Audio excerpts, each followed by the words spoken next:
네, 여러분들께서는 성경을 어떻게 읽고 계십니까?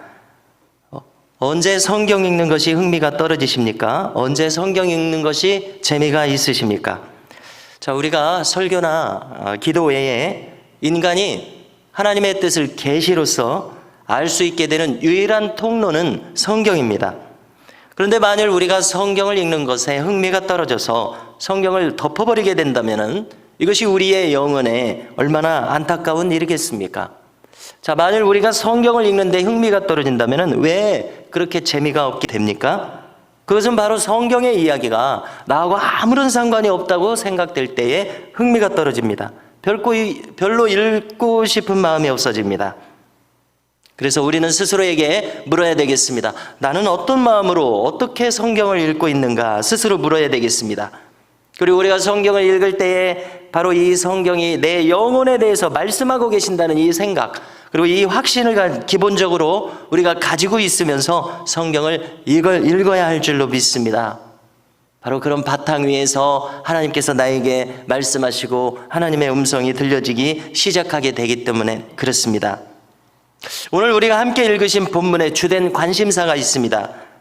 자, 그것이 몇 가지 있는데요. 이것을 먼저 말씀드리면요, 우리가 어제도 나누었습니다마는 역사적인 면에서 볼 때에 어떻게 하나님께서 이 망해버린 이스라엘 백성들을 다시 회복할 것이냐, 여기에 관심이 있습니다. 어떻게 이 이스라엘 백성들의 신앙을 회복할 것이냐, 오늘 성경에 기록된 주된 관심사가 이겁니다. 두 번째로는 그 일을 실현시키시기 위해서 영적인 종을 일으키시겠다는 이야기를 하셨습니다. 자, 이스라엘 백성들을 회복시키는 데 있어서 우선 정치적인 도구에 대해서는 누누이 이야기하셨습니다. 어제 본문에도 나온 것처럼 고레스를 일으켜서 정치적으로 이스라엘 백성들을 돌아오게 할 것이다 이야기하셨는데요. 그러나 오늘 말씀에서는 이 일을 신앙적으로 회복시킬 영적인 종을 어떻게 일으킬 것이냐, 이런 이야기를 하십니다. 세 번째로 이 영적인 종은 이스라엘이 고토로 돌아오는 이 역사적인 상황에서만 일컬어지는 그런 국한된 영적인 종이 아닙니다. 오늘 말씀을 우리가 곰곰이 읽어보게 된다면 그 종은 바로 예수 그리스도의 모습과 중첩되는 것을 알 수가 있습니다. 여러분, 이것이 성경이 종종 우리에게 이야기하실 때 사용하시는 방식, 이중 예언입니다. 이중, 삼중의 예언이 여기 겹쳐져 있는 것입니다. 한 가지 예언이 이스라엘 백성들을 다시 유대 땅으로 돌아오게 하는 이 첫 번째 목표물만을 가지고 있는 것이 아니라 예수 그리스도에 대해서까지도 가지고 있는 것입니다. 그 시간적인 목표가요, 이렇게 동시에 두 가지 이상의 것들을 기록하는 것입니다. 그래서 우리는 심지어 오늘 성경에서 예수 그리스도의 사역까지 읽을 수 있게 되는 것입니다. 그 다음에 이것이 우리에게 중요한데요, 네 번째로는 이 여호와의 종으로 일컬어지는 이 영적인 종, 더불어서 이 예수 그리스도로 읽히는 이 영적인 종을 세우는 과정이 나타나 있습니다. 그것은 곧 우리의 영혼을 하나님께서 깨우셔서 세우시는 과정과 같기 때문에 우리는 여기에서 우리 영혼에 대한 메시지를 읽게 된다는 이야기입니다. 얼마나 소중한 교훈이 오늘 말씀에 있습니까? 그러면 먼저 이 이스라엘의 신앙을 회복시키시는 그 영적인 종, 나아가서 이 예수 그리스도께서 베푸시는 사역이 무엇인지를 우리가 정리해 나가고자 합니다. 첫 번째로 이 종은 우리가 1절에서 볼 수 있는데요, 모태로부터 부름을 받는 종입니다. 복중에서부터 그 이름이 불리는 종입니다. 우선 오늘 이 내용은 이사야 선지자가 기록했습니다. 그렇기 때문에 1차적으로 이 내용은 이사야 선지자 자신을 가리킵니다. 어떻게 깨달았습니까? 자기가 지금까지 하나님의 뜻을 행하면서 하나님께서 원하시는 대로 말씀을 선포하면서 가만히 생각해 보니까 자기가 태어나기 전부터 하나님께서 자기를 택하셨습니다. 그래서 이렇게 하나님 말씀을 선포하는 종으로 세우셨구나 하는 것을 깨달은 겁니다. 자, 예수 그리스도에 대해서 이사야서는 예언하고 있죠. 앞에 10장 이전에 임마누엘이라 칭함을 받을 것이다, 이렇게 예언했습니다. 자, 신약 성경의 마리아 수태 고지에서는 이제 아들을 낳을 것이니 그 이름을 예수라 하라 말씀하신 거 기억하십니까?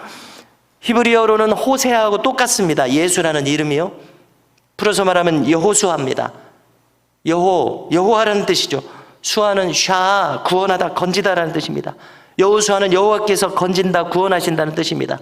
예수님의 이름의 뜻이 이것입니다. 자기 백성을 자기들의 죄에서 구원할 자이심이라. 이것이 예수님의 이름의 뜻입니다. 나시기 전부터 택하여지셨고 이름이 불리셨습니다. 자, 제가 이제 늘 기억하고 있는 참 깜짝 놀랄 만한 어떤 분이 태어난 과정에 대한 이야기인데요. 어떤 어머니가 자식이 없어서 너무나 괴로웠습니다. 왜 그러냐면 1920년대, 30년대 어머니들은 자식이 없으면은 그것이 흠이 되고 있었습니다. 더군다나 이 가정은 남편이 4대 독자였습니다. 그러니까 아들을 얼른 낳아야지. 그렇지 않으면은 이 어머니의 삶은 너무나 괴로운 것입니다. 자, 그래서 이제 아들이 잉태되지 않으니까 교회에 가서 기도하는 겁니다. 말 그대로 사무엘처럼 기도하는 겁니다. 사무엘의 어머니 한나처럼 이 아들을 주시면 이 아들을 하나님께 바치겠습니다. 이렇게 기도하는 겁니다. 그래서 정말로 40에 아이를 낳습니다. 그래서 이 아이가 실제로 엄청난 그 6.25라는 고난의 과정을 통해서 실제로 목사님이 되십니다. 우리가 잘 알고 있는 유명한 목사님, 어떤 목사님의 일화인데요. 자, 이 목사님의 이야기를 이렇게 듣고 있노라면 정말 가히 모태로부터 택함받은 종이라는 말이 적용될 수 있을 만한 분이구나 하는 그런 느낌을 가집니다. 여러분, 그런데 이 이야기를 괜히 하는 것이 아니라요, 오늘 말씀을 보니까 이사야 선지자도 가만히 생각해 보니까 자기를 모태로부터 택했다는 것을 깨닫게 되었습니다. 우리도 마찬가지라는 것입니다. 성도 여러분, 가만히 생각해 보십시오. 이 세상에는 수많은 영혼들이 있습니다. 그런데 어떤 사람들은 하나님을 알지도 못하고 신앙을 가지지도 못하고 그의 영혼을 영원한 관점에서 볼 때 정말 초라한 영혼으로 그냥 사그러들듯이 사라지는 영혼, 얼마나 많이 있습니까?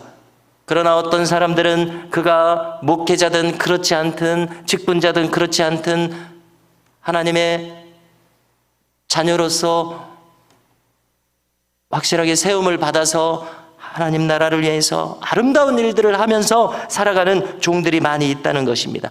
우리는 그 종들에 대해서 모태로부터 과연 하나님께서 택하셨구나. 그래서 이 세상에 나왔을 때에 여러 가지 하나님의 말씀으로 여러 가지 환경으로 연단되고 또 만들어져서 하나님께서 아름답게 그 장중에 붙드셔서 사용하시는 남녀 종들이 되었구나 하는 것을 느끼게 되지 않습니까? 우리는 그래서 오늘 말씀을 통해서 우리를 향한 하나님의 부르심과 계획을 느낄 수 있어야 될 줄로 믿습니다. 우리는 스스로 오늘 말씀을 통해서 우리에게 물어야 되겠습니다. 나는 어디까지 성장했냐는 것입니다. 나의 믿음의 현주소는 어디냐는 것입니다. 나의 존재는 얼마나 무르익었느냐는 이 질문을 우리에게 해야 할 줄로 믿습니다. 2절을 보니까요, 내 입으로 날카로운 칼같이 만드시고 나를 그의 손그늘에 숨기시며 나를 갈고 닦은 화살로 만드사 그의 화살통에 감추시고 라고 이야기합니다. 첫 번째로 이것은 이사야 선지자 자신에 대한 이야기입니다. 두 번째로 이 이야기는 이제 바벨론에서 해방되어서 이스라엘 고토로 돌아올 이스라엘 백성들을 이끄실 영적인 종에 대한 이야기입니다. 세 번째로는 예수 그리스도에 대한 이야기입니다. 네 번째로는 우리들에 대한 이야기입니다. 이사야 선지자를 예를 들어보십시오. 내 입으로 날카로운 칼같이 만드시고, 얼마나 이사야 선지자의 입술에 담겨있는 하나님의 말씀이 타협하지 않는 분명하고 선명한 말씀이었으면은 므낫세 왕과 같은 그런 하나님을 거역하는 사람들이 얼마나 듣기 싫었으면 이사야 선지자를 톱으로 켜서 순교를 당하게 만들었겠냐는 것입니다.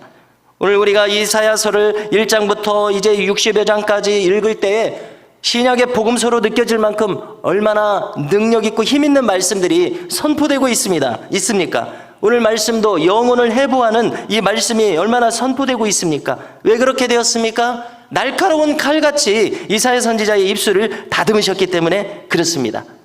이사야 선지자에게만 해당되는 말이 아닙니다. 말씀을 전하는 목사에게만 해당되는 말이 아닙니다. 말씀을 가지고 살아가야 하는 저와 우리 모든 교우들에 대한 말씀인 것을 믿으시기 바랍니다. 그러므로 하나님의 말씀으로 우리의 사상이 다듬어져야 됩니다. 우리의 언행심사가 다듬어져야 됩니다. 하나님의 선명하고 철저한 말씀으로 우리의 살아가는 모든 행동 양식이, 우리의 생각이, 우리의 영혼이 다듬어야 될 줄로 믿습니다. 두 번째로 그 종을 숨기셨습니다. 자, 사도 바울을 한번 생각해 보십시오. 사도 바울은 늘 이야기합니다. 우리는 무명한 자 같으나 유명한 자라고 이야기합니다. 성도 여러분, 이것을 우리에게 빗대서 한번 생각해 보십시오. 우리는 이 세상에서는 무명한 자가 돼도 됩니다. 누구에게 알려지지 않아도 됩니다. 누가 알아주지 않아도 됩니다. 그러나 사도 바울의 말씀을 통해서 우리는 무엇을 깨닫게 됩니까? 하나님 나라에서는 무명한 자가 되어서는 안 됩니다. 우리의 부르심이 그것입니다. 이것은 지위의 높고 낮음, 명예의 높고 낮음, 학력의 높고 낮음을 말하는 것이 아닙니다. 우리의 영혼의 가치에 대한 것입니다. 우리의 영혼은 사도 바울이 앞서갔던 것처럼 하나님께 잘 알려져야 하도록 부름을 받았습니다. 저 하나님 나라에 먼저 간 앞서간 성도들에게 지상에서 이렇게 예수님의 이름으로 행하는 자로, 유명한 자로 살아가도록 부름을 받았다는 것을 우리는 깨달아야 될 줄로 믿습니다. 이미 성경에 기록되어 있듯이, 자, 그런데 하나님께서는 한치의 오차가 없는 분이신 것을 우리가 알게 됩니다. 무슨 얘기인가 하면 사도 바울이 그냥 가만히 있었는데 천국에서 유명한 사람이 될 수는 없다는 것입니다. 사도 바울이 스스로 기록했듯이 사도 바울은 날마다 죽는 과정을 통과했습니다. 복음을 전하라는 사명을 그대로 순종하고 감당했습니다. 우리가 고린도 전서 후서에서 읽을 수 있듯이 사도 바울은 늘 기도로 주님과 교제를 했습니다. 이 모든 순종의 과정이 있음으로 해서 사도 바울은 이 지상에서는 무명한 자 같았을는지 몰라도 저 하나님 나라에서는 유명한 자가 되게 했다는 것입니다. 마찬가지 과정이 우리에게 있을 것입니다. 말씀에 순종하는 과정, 복음의 부르심에 순종하는 과정, 기도로 일상의 삶으로 주님과 동행하는 과정, 이 과정을 빠짐없이 충실히 신실하게 이 과정을 우리가 겪을 때에야 우리도 하나님 나라에서 알려진 사람들이 될 것입니다. 성도 여러분, 우리는 바울이 지금 이야기하는 것처럼 지상에서는 무명한 자로 살아도 아무 문제가 없습니다. 아무렇지도 않습니다. 괜찮습니다. 그러나 믿음으로 부름받은 우리가 하나님 나라에서도 무명하고 초라한 자로 인정되도록 그렇게 부르심 받은 것이 아니라는 것을 오늘 말씀을 통해서 우리 모두가 기억할 수 있기를 바랍니다. 그러므로 우리도 날마다 사도 바울처럼 자신을 부인해야 됩니다. 말씀으로 갈고 닦아져야 됩니다. 주님 앞에 나아가 교제하고 주님의 이끄심을 받아야 될 줄로 믿습니다. 오늘 말씀을 통해서 마지막으로 언급하고자 하는 부분은 이 부분입니다. 이 부름받은 종이 지상에서 받는 취급입니다. 오늘 말씀 7절에 있는데요, 잠시 읽어드리면요, 이 종은 사람들에게 멸시를 당합니다. 백성에게 미움을 받습니다. 관원들에게 종이 됩니다. 왜 이런 핍박이 그에게 옵니까? 그가 살아가는 방식이 세상과 같지 않기 때문에 그렇습니다. 타락한 세상 사람들, 자신의 영혼을 마귀에게 팔아버린 사람들하고 똑같이 살고 있지 않기 때문에 그렇습니다. 하나님 나라로 말미암아 택함받아 구별된 자가 이 지상에서 이와 같은 취급을 받게 된다는 것입니다. 그래서 조금 전에도 언급했듯이 이사야 선지자도 톱으로 켜서 죽임을 당하는 순교를 당하지 않았습니까? 자신들과 다르기 때문에 그렇습니다. 타락한 대제사장의 무리들과 총독 빌라도로부터 불의한 재판을 받은 주님은 바로 그들과 다르기 때문에 십자가에서 죽으심을 받게 된 것입니다. 성도 여러분, 우리도 마찬가지입니다. 세상과 다르게 살고자 할 때에 세상은 우리에게 호락호락하게 찬사를 보내지 않을 것입니다. 성도 여러분, 우리 모두는 모태로부터 택정함을 받은 하나님의 자녀들임을 믿으시기 바랍니다. 처음에 우리를 부르셨던 그 높은 부르심을 우리가 이 지상에서 살아가시면서 성취하실 수 있기를 바랍니다. 이 지상에서는 무명한 자라도 천국에서는 유명한 자가 되라는 이 부르심을, 이 길을 따라오라는 주님의 음성에 오늘도 아멘하며 화답하여 따라가는 저와 우리 모든 성도님들이 되시기를 주님의 이름으로 축원합니다.